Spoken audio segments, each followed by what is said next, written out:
Great, thank you very much. And community facilities update. Darren, thank you for your patience. Thank you, good afternoon. Taken as read bi-monthly report just on the tail end of the earthquake facilities program. A couple of quick success items since I was here 2 months ago. The Parklands Library repaired, strengthened, refurbished and reopened, and coming up in a month's time in the Heritage Program, the Rising Home Homestead Community Centre and Hall, both well-used facilities in the heritage space, are going to be reopened on, I think, the 5th of June. Invites should have gone out for that by now. Yeah. Otherwise, I'll take it as read. Thank you. Any questions? Well, I've got a couple. In terms of, I mean, obviously, a lot of these small buildings have been repaired. Yeah. And I mean, what's your take now on, let's say, the citywide view in terms of the use of some of them? Because obviously a few of the ones we've repaired have struggled to find uses. What's your thoughts on that? I'll probably reserve the right to discuss that with my colleague John Phil Sell and his team that are preparing the network plan at the moment around use. A lot of the facilities, we've tried to engage local communities to activate and operate the facilities. I don't have the metrics to support the answer, I suppose. Yeah. Okay. So following on from that, I was struck by a request we had around that 10 Shirley Road for a new community centre, and there's a bunch of people making requests for that sort of things. In terms of your rebuild programme, the rebuild and the repair, some of the smaller items that have been built. There's the what's it called? Oh, so the Bishopdale Library.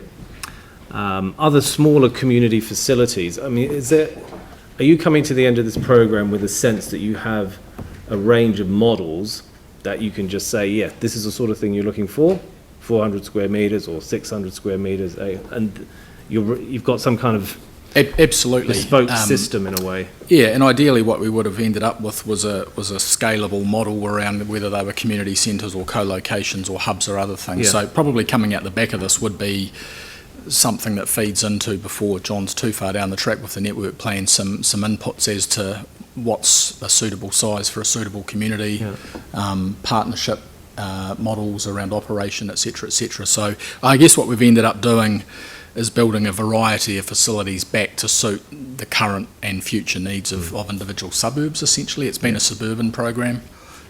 We've ended up with reasonably similar functional spaces around most of the community centres, volunteer libraries, co-location of those facilities. The last one just coming on now, the Opawa Public Library and community space as well.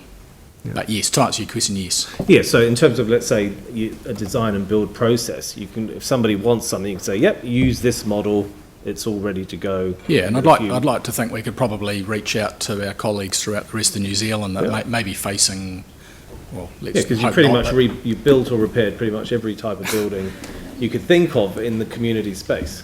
Absolutely, hundreds of them, from the small to the large, but typically under that $10 million space, so which I think most other regional and certainly local governments throughout New Zealand probably have similar stock, ageing, earthquake prone, just not demolished or damaged to the extent we faced.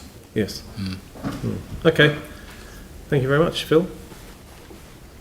Thanks, Rev. And Darren, thank you for your report, but also so much has been achieved with the community facilities, which is why perhaps it's sort of Addington Water Station, for example, I might have mentioned to you individually that I'm sure the community board, for example, would like to be more aware of that, but also probably how can we kind of like have these sort of historic places which in fact aren't, it's standing out there in the sky, but how can we sort of also, besides informing the community board, inform our local community about the historic value of it? And that might be a question more for the heritage team, I don't know. Yeah, I think it probably is, to be honest, Phil. Yeah. That's all right. I've got another question too, which isn't heritage, and it's on the next page, Darren, for the Centennial Hall project. Yes. So it's on hold and target date to be advised.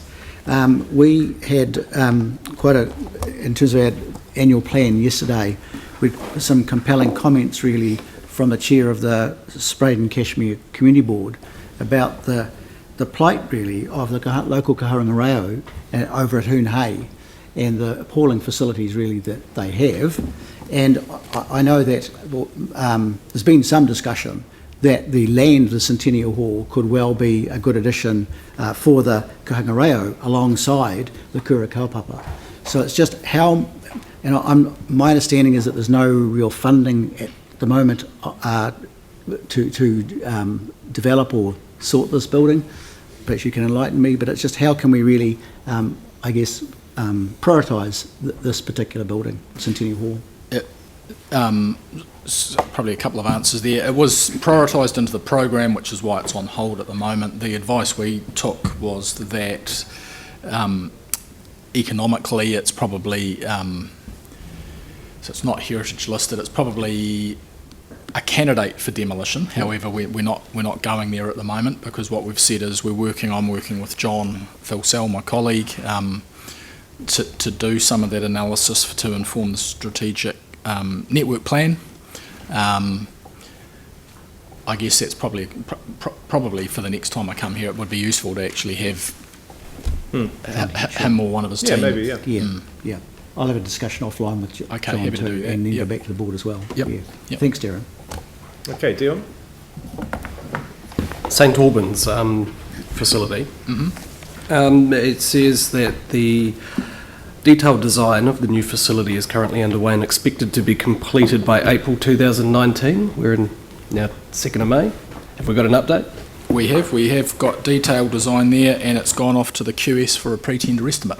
So we've got that going now for costing. In parallel, we've tried to expedite the timeframes. We've gone out, we've had an expression of interest to builders that want to come on board and build this. So we had the construction market, you're probably aware, in Christchurch and Canterbury is pretty tight at the moment. So we had over a dozen firms interested to build this relatively small building, and we've honed that down to 5 or 4, I think, that we're going to now offer a tender to. So done a little bit of early engagement on that. So we're hopefully very shortly going to tie the two together, pre-tender estimate, go out to the market, and then offer it up to one of those builders. And when do you expect the construction in that time frame to potentially start? Because the money's on budget, I see, is it? Yep, absolutely. We're cashed up there. I'm not sure what the detail around the program is, but we're certainly looking. I think we're opening it in July next year. Quarter 3 2020. Yeah, I think it's July for opening. Yep. So that would mean construction would probably have to start before Christmas, absolutely. Yeah. Yep. In fact, well, probably sooner than that, I would imagine. Yeah. Tendering in, what are we now? March, April, May, June, July. Yeah. Probably have a builder on board, on site. Certainly on site by spring, I would imagine. Yeah. So it's probably spring. Cool. Good update. Thank you. Any other questions? Okay, thanks very much, Darren. Thank you. I have a motion to receive the report. Do I have a mover? Moved Tim, seconded Glenn. Any debate?